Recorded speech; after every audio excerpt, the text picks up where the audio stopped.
Hello ho! Magandang araw!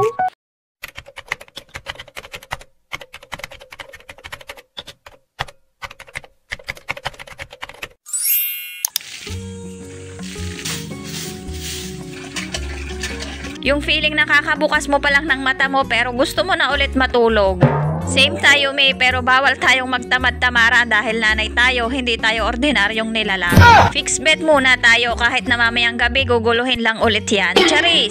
May kinuha akong panibagong halaman kasi may bagong cute na paso din ako dito. Minsan kasi kahit paso lang ang bago, mood booster na din natin kagad yan. At yes mga May, mahilig din ako sa tunay na halaman para sa loob ng bahay namin. At hindi lahat artificial kasi mga May, halaman na nga lang peke pa, edi anong kinabukasan na yan? Charis!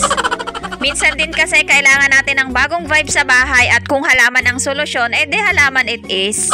Nagdilig muna ako para mauna naman silang uminom bago ako kasi let's face it, minsan tanghali na bago tayo makainom ng tubig.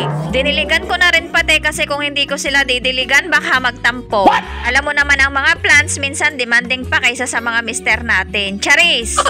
At dahil habang nasa tubig pa rin ang agenda natin, ay nilinisan ko na rin itong imbaka namin ng tubig. At shoutout na din sa ibang mga nanay dyan na parang octopus din. Yun bang tipong may kamay sa lahat ng bagay kahit kulang sa pahinga? Pero tandaan nyo lang mga May, wala namang perfect. Feeling perfect, marami yan. Charis! Kahit gulo-gulo ang buhok mo, gulo-gulo ngayon ang bahay nyo, at least buhay pa rin tayo at lumalaban sa lahat ng hamon ng buhay. Next task, walis dito, walis doon. Sabi nga nila, cleanliness is next to godliness. Pero sa totoo lang, parang cleanliness is next to pagodness. Kasi alam nyo ba mga May, nagsisimula pa lang ako dito, parang ramdam ko na agad yung pawis. Parang cardio na din ito eh. Yung tipong hindi ko na kailangan magsumba mga May kasi sa sobrang lawak na itong araw-araw kong winawalisan dito, parang slim na ako. Charis! Siguro kayo dyan mga May nagkakape na pero ako heto, dire-diretso pa rin ang trabaho dito. Nilinisan ko na rin itong tungkuan namin. Kasi sabi nga kapag nanay ka, hindi ka lang housewife. Ikaw ang janitor, gardener, dishwasher, at minsan tubero, at minsan drama queen din. Sinong relate dyan? At next mission, tubig. Kasi dito sa amin, wala kaming linya ng tubig papunta sa loob ng bahay. Kaya kapag walang imbak, walang maiiligo sa loob at may panghuhugas ng mga lulutuing pagkain at mga pinggan. Kaya ayan, gawa ng paraan. Tiyaga is real mga May. Ito rin ang dahilan kung bakit may muscle ako sa braso kahit wala naman akong gym membership. Bago pa man magtanghalian, nakailang trabaho na tayo. Pero okay lang yan kasi sa dami ng ginagawa ko, feeling ko may hidden camera sa buhay ko at nanay edition to ng reality show. Charis!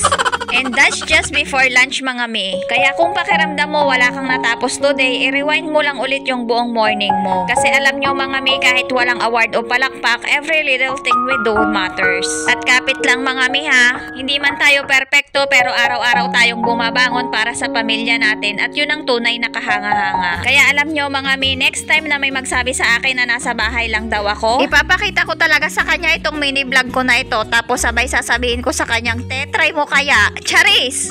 At yun lang po muna for today. Salamat sa panonood at kung hindi ka pa naka-follow, baka naman